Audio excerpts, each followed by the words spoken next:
ಇದೇನಪ್ಪ ತಲೆ ಮೇಲೆ ಕಿರೀಟ ಅಂತ ಕನ್ಫ್ಯೂಸ್ ಆಗ್ಬೇಡಿ.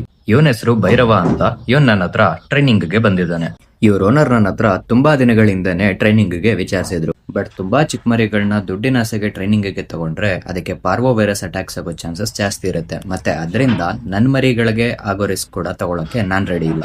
ಅದಕ್ಕೋಸ್ಕರ ನಾನು 3 ವ್ಯಾಕ್ಸಿನ್ಸ್ ಕಂಪ್ಲೀಟ್ ಆಗ್ಲಿ, ಅದಾದ್ಮೇಲೆ ಮಾಡ್ಕೊಡ್ತೀನಿ ಅಂತ ಹೇಳಿದ್ದೆ. ಮರಿಗಳಿಗೆ ಹುಟ್ಟಿದ 2 ವಾರದಿಂದಾನೇ ಟ್ರೈನಿಂಗ್ ಸ್ಟಾರ್ಟ್ ಮಾಡಬಹುದು ಅಂತ ನಾನು ಹಳೆ ವಿಡಿಯೋದಲ್ಲೇನೆ ಹೇಳಿದ್ದೆ. ಬಟ್ ಹಾಗಂತ ಹೊರಗಡೆ ಹುಟ್ಟಿ ಬೆಳೆದಿದ್ದ ಮರಿಗಳನ್ನ ನಾನು ಯಾವುದೇ ಕಾರಣಕ್ಕೂ ಅರ್ಲಿ ಏಜ್ ಅಲ್ಲಿ ಒಳಗಡೆ ವಿತೌಟ್ ವ್ಯಾಕ್ಸಿನೇಷನ್ ಕರ್ಕೊಳ್ಳಲ್ಲ.